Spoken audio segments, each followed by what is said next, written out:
Great, so without further ado, I'd like to welcome the British chess champion, Jonathan Rowson. Thanks,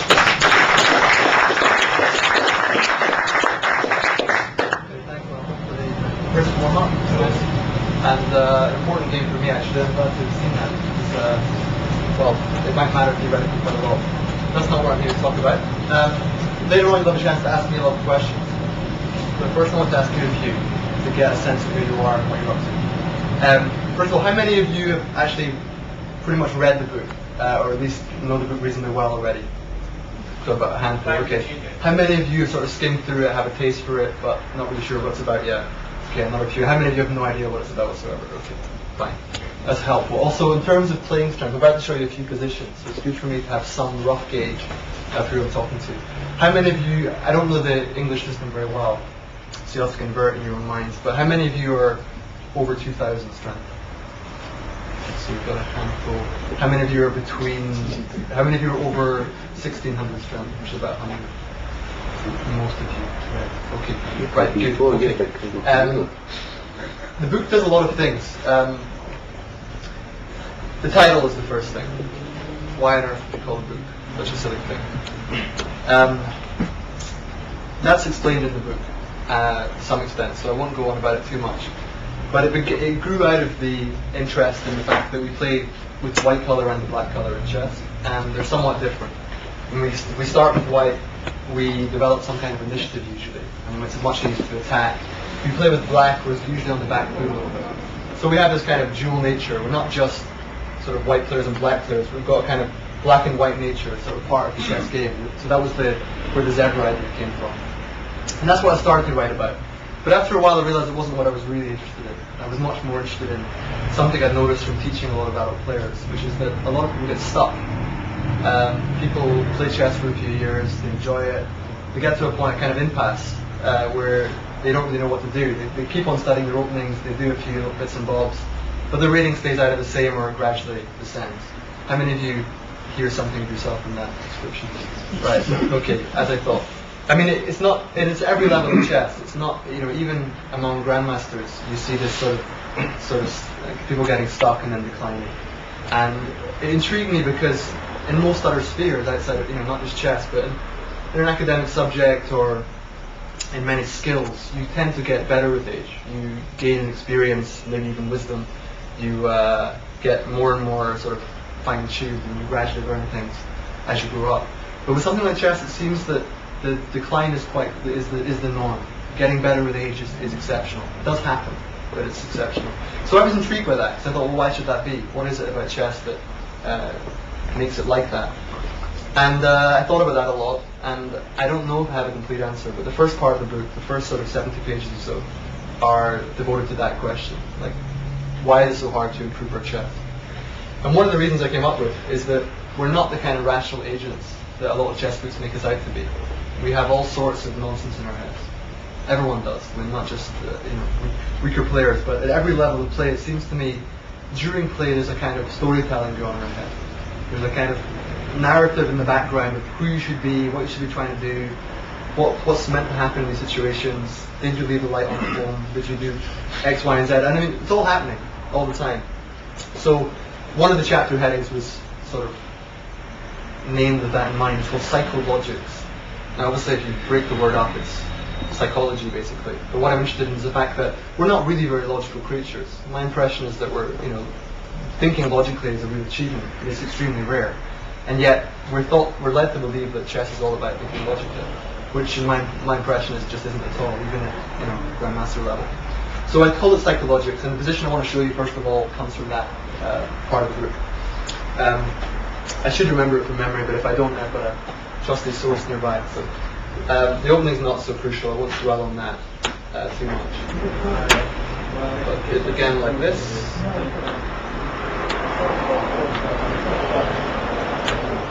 Here.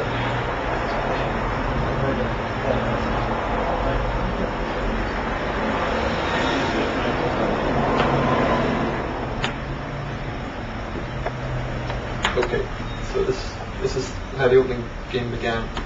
I won't tell you who's who here, it's all again in the book, but what I want you to do is just take a minute really you should take longer than that. You should take about 10-15 minutes here. But just take a minute to like absorb the position, soak it up, see what it makes you think about. In particular, what you think white should do now and why. If you have read the book and you know the solution, obviously keep Sturm for now. But if you haven't, I'm especially interested to hear what are your impressions, or what are you worried about. I want the whole picture. I don't just want one or two moves, but what's your kind of emotional reaction to the position? What do you think is going on?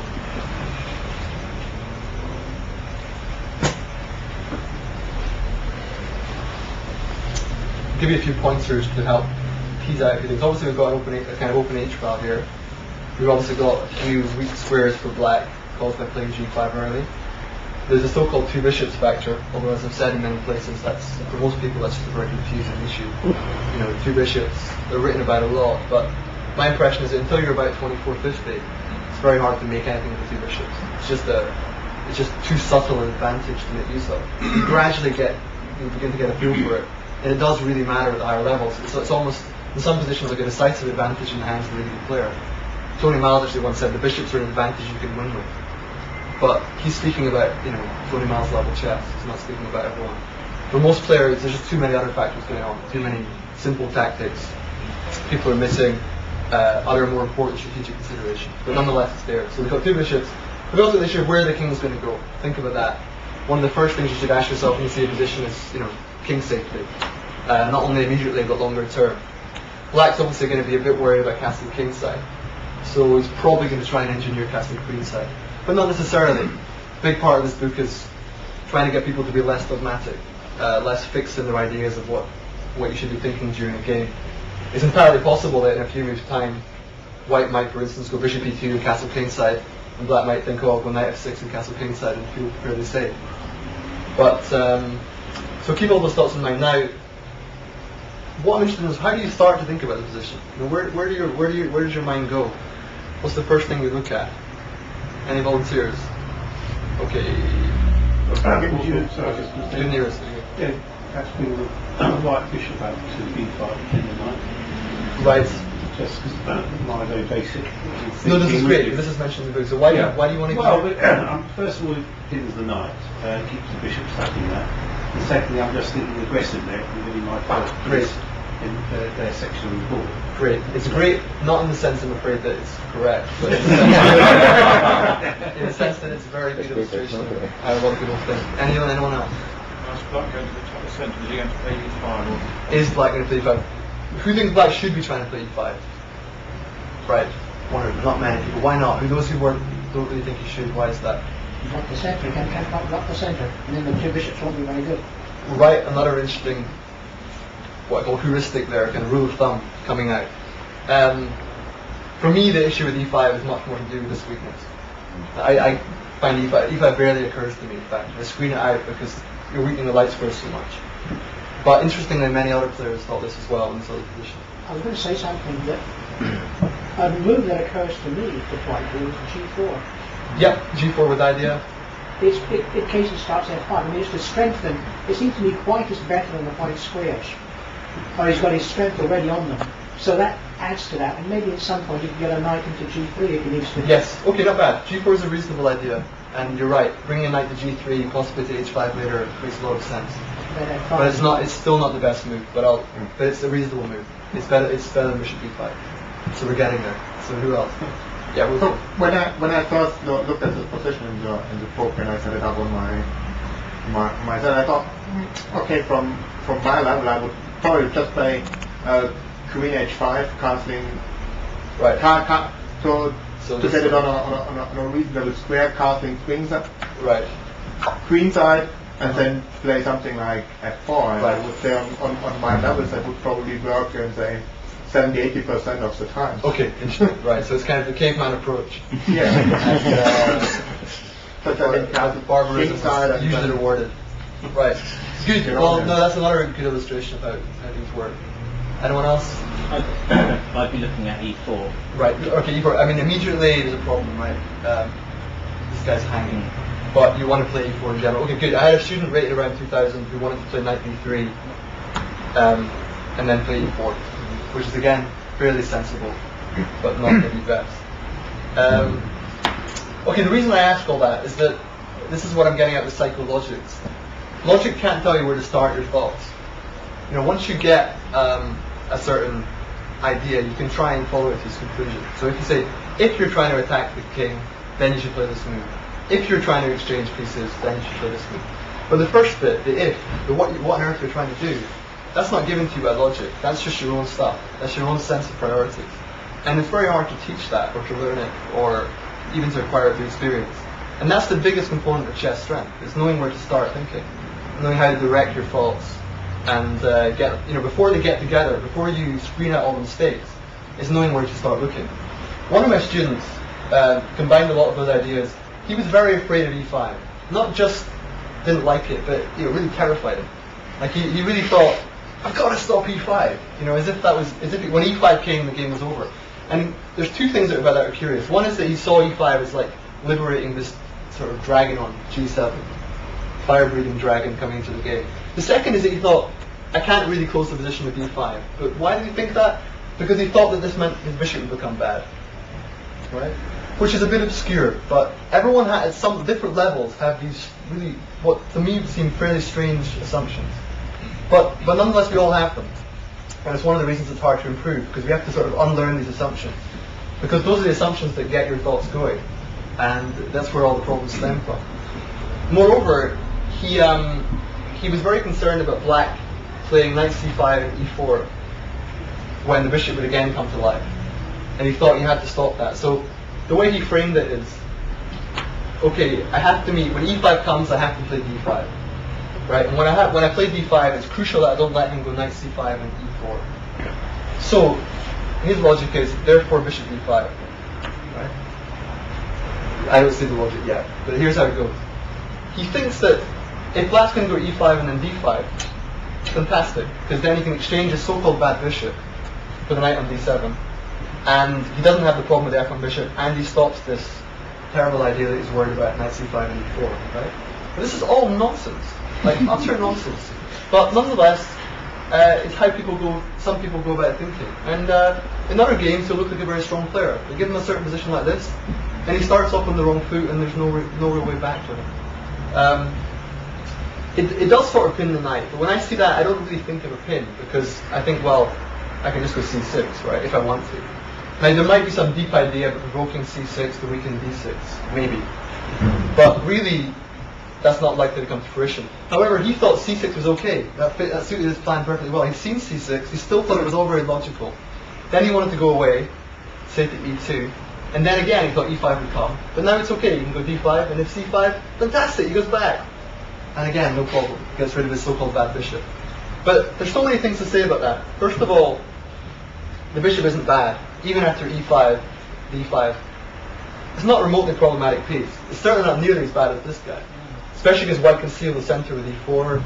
This bishop's got quite a good future, maybe going here and here, exchanging for the other lights for a bishop. Even just staying on e2 and just playing with the other pieces. The thing about bad bishops is it's a very subtle concept. It's not enough just to look at where the pawns are. You have to look at how fluid the structure is. For instance, while black plays c6, black might get cramped and go c6, then the bishop's going to be very strong on c4.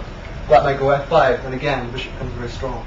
So it's not enough to look statically at the position and say, here are the pawns, therefore bad bishop. Those are the kind of assumptions that handicap you. And although this is an extreme example, I wanted to use it to point out just how people go about thinking. The other one, knight e3 and e4, is a bit more reasonable. This guy's a slightly stronger player, and his logic is a bit tighter. He wants to gain more control of the center. But does e4 really improve white's position? He thinks it doesn't, and he's willing to say why.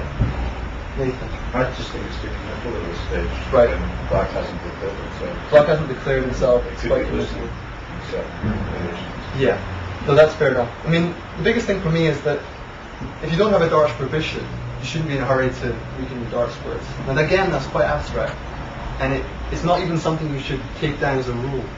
The biggest problem we have as players, I think, is that we're looking for these kind of clear-cut pieces of advice. Like, I can see people mentally writing down, you don't have a dark square bishop, don't weaken the dark squares. And the next time they play a game, they've got like mate and 2, which involves weakening the dark squares. They don't have a dark square bishop, so they don't do it. You laugh, but actually, there's a famous example of a chess teacher in the US who instilled upon one of his students very intensely not to move the same piece twice in the opening. Right? Very, very intensely. He said, whatever you do, under no circumstances do you move the same piece twice in the opening. So the opening, if you can imagine, is clear. It was simply e4, e5, queen h5, knight f6, a3, and the student's black, and he played knight c6, and the game went on. And he was asked, why did you take my queen on h5? And his answer, well, you told me never to move the same piece. And this is the problem we have with chess players. We're looking for clear-cut guidelines in a system that doesn't really allow them, or at least it often harms you more than it helps you. I don't think knight e3 and e4 helps for two reasons. One is that it weakens the dark squares, and the second, it doesn't really stop black doing what he wants to do. At a higher level, most players will be thinking, how does black want to develop his pieces? And my feeling is he probably wants to go b6 and bishop b7. And with that in mind, knight b3, b6, e4, bishop b7 doesn't trouble black. Then he goes queen e7 and castles queenside and he's happy. He's got his two bishops, solid structure. White's not significantly worse, but nor is he causing any trouble. So what should he do? When I suggest the next move, you'll probably be a bit confused. Those of you who know it may have some idea where I'm coming from. But I was looking at this position with Tiger Hill Persson, Swedish Grandmaster, and he, like me, was looking at it for a while, and we just couldn't find a way for White to really get in the game. I mean, it wasn't that White was so much worse, it was just that he wasn't getting his teeth into anything. It was very hard to avoid just drifting and becoming slightly worse because of Black's two bishops. So we looked at it for a while and we thought, well, what's Black up to? In some positions he wants to go d5 and c5 maybe. Some positions he wants to go b6. And Tiger said, I know what we'll do. We should grab some squares. And he played a4. And grab some squares. I mean, the only square it seems to grab is this one. And why would that matter? It doesn't. That's not the square he's interested in. It's, as Alan Norris pointed out to me earlier, the biggest point of this move is it's prophylactic. It sees that Black wants to go b6, and it's ready for that. So b6 comes, a5, and suddenly a4 makes perfect sense, because it's doing an awful lot. It's annoying Black. You're kind of loitering with intent on a5, and Black doesn't really want that. But not just that. It's useful for other reasons too. If I keep advancing this pawn, sooner or later, you're going to have to stop me, whether I go all the way to a6 or not. I'm going to give myself a square. If you go a5 now, can anyone tell me the downside of playing a5? Yeah. It weakens the queen's wing. Black is thinking of castling there. Good, yeah. So that's one big part of it. Black wants to castle queenside and it weakens the queenside. Good. The other reason is that Black's main pawn brick is c5. I've already mentioned that e5 is a bit double-edged because it weakens the light square so much. So if Black wants to go c5, he doesn't want his pawn on a5 because then obviously he's really very weak here on b5 and c4. So he doesn't want to go a5, so you don't really want to stop it yet. But if White goes one more square, let's say you stop it then and go a6, then again it's kind of irritating because if you want to go c5, you're still left with these weakened squares. So again, it's a bit irritating for Black. And if you don't want to stop it there, you let it come to a6. Well, either the a file opens and you get an ek call, or you're left with this sort of alien intruder in your back garden on the queen side, and also some weakened light squares. So however you react, White has a clear purpose. He's